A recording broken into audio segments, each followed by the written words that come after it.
Fred Vasseur just lobbed a verbal bombshell at the Italian media, and the shockwaves are rocking the entire Formula One paddock. In a blistering rant at the Canadian Grand Prix, Ferrari team boss Vasseur didn't just speak, he erupted. His words, uncensored, his anger, unmissable. Vasseur unleashed fury on the media, denouncing what he described as hurtful, disrespectful, and dangerously irresponsible speculation regarding his potential sacking. But he didn't let it go. He blamed the media for stoking national unrest, terrorizing Ferrari staff, and chasing clickbait over credibility, at a time when the team itself is already crumbling under immense internal pressure. But this isn't your run-of-the-mill post-race tantrum.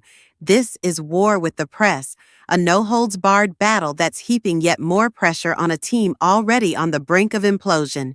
Vasseur's leadership is being questioned, the performances aren't coming, and now the same media that once mythologized Ferrari's legacy has turned their crosshairs on him.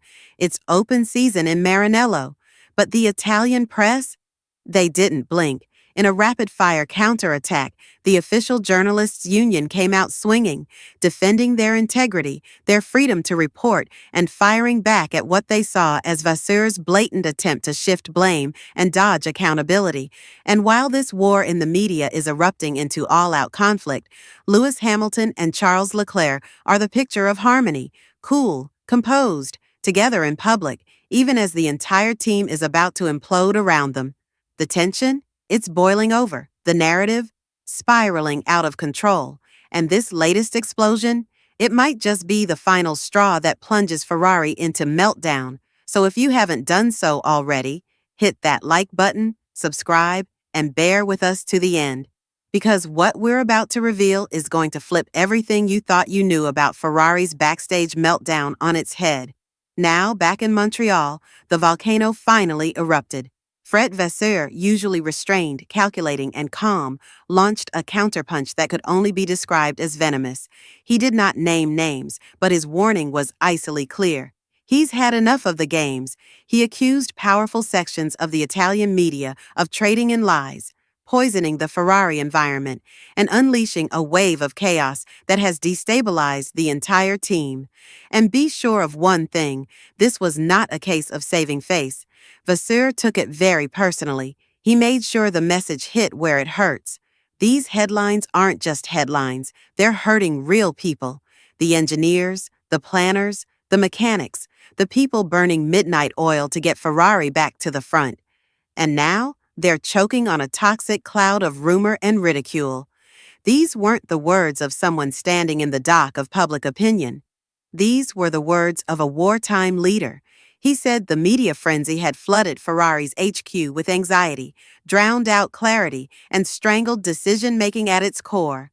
Ferrari, Vasseur warned, doesn't just need a faster car. It needs an antidote to the rumor virus infecting its every move. But that was just the opening salvo.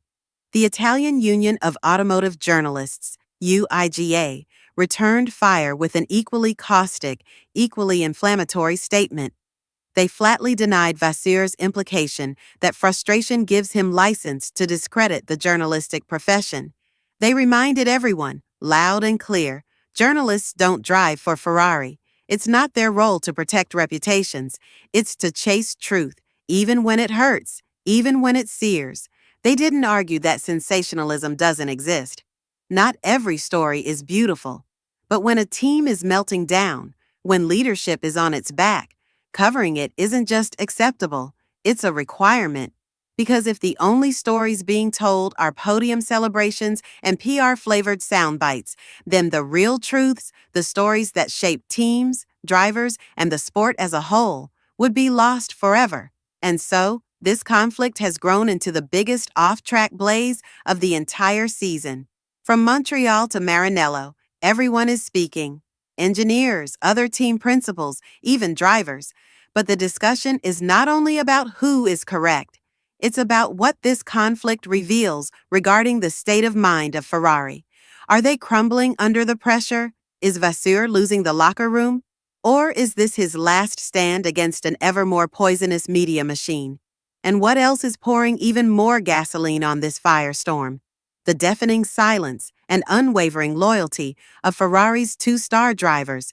Lewis Hamilton, fresh off his glamorous entry into the Ferrari fold, has stayed conspicuously above the fray. He could have said, "This isn't my fight," but instead he's chosen to stand by Vasseur in multiple interviews. He's spoken about the calm authority Vasseur brings to the garage, the strategic intelligence he sees behind the scenes, and the trust he believes the team must build, not tear down.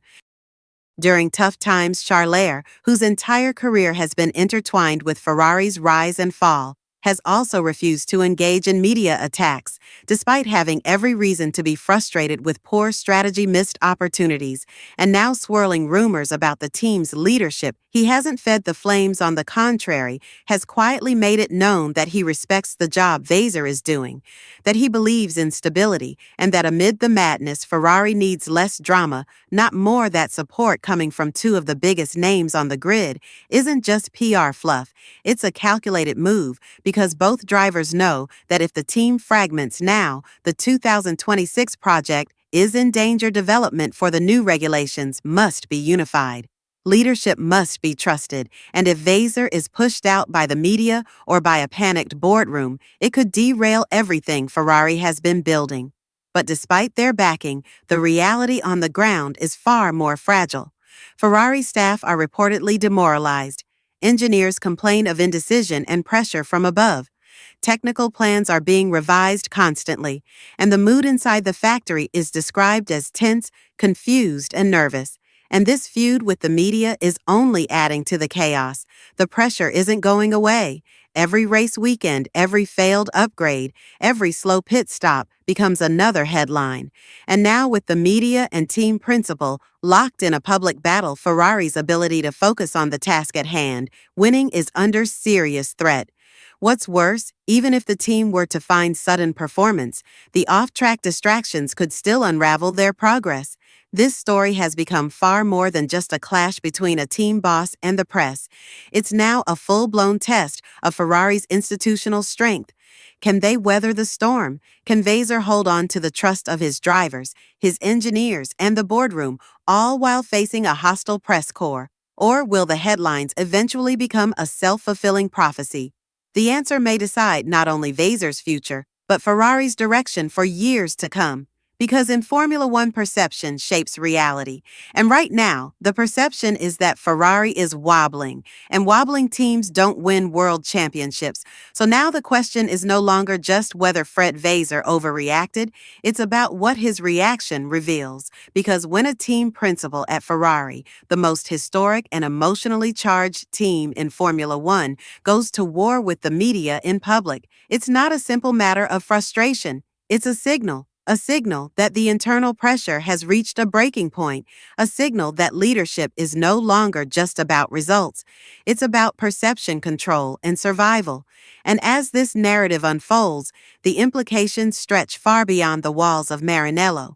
If Vasseur's authority is being challenged not only by disappointing performances, but also by a relentless media machine, then the stability of Ferrari's entire project comes into question, because Formula One is not just about building a fast car. It's about building belief in a vision, in a plan, in leadership. When that belief starts to fracture, everything else can follow. For Lewis Hamilton, this drama adds yet another layer to what was already the most scrutinized team switch in recent memory. He didn't come to Ferrari for comfort. He came for glory, for legacy. And yet, just months into the season, he's found himself in a team caught between ambition and chaos. His public defense of Vasseur is not just an act of loyalty, it's a calculated effort to steady the ship, to reinforce unity, to remind everyone that championships are not won by tearing down your own house. And then there's Charles Leclerc. The Monegasque has seen the highs and lows of Ferrari more intimately than anyone.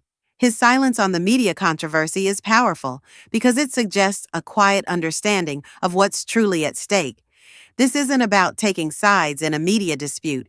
It's about protecting the foundation of the team he's committed his future to. If Ferrari implodes now, everything Leclerc has fought for could be lost in the noise. But here's the uncomfortable truth. The Italian press isn't going to stop. They are relentless, passionate, and deeply embedded in the culture of Ferrari. And in many ways, they reflect the pressure of the Tifosi themselves, millions of fans desperate to see their team return to glory when Ferrari fails. It's not just a sporting disappointment, it's a national crisis, and that pressure becomes inescapable. So, where does this leave us in a moment of deep uncertainty? Vasseur remains in charge for now. Hamilton and Leclerc remain united for now. But behind the scenes, the storm is far from over. Every journalist in the paddock will be watching his next move. Every word will be analyzed, every rumor amplified. The tension isn't going away. It's only getting worse. And that's why this story matters so much, because it's not just about Vasseur or Ferrari or the media. It's about what happens when pressure, expectation, and narrative collide in a team that lives under a global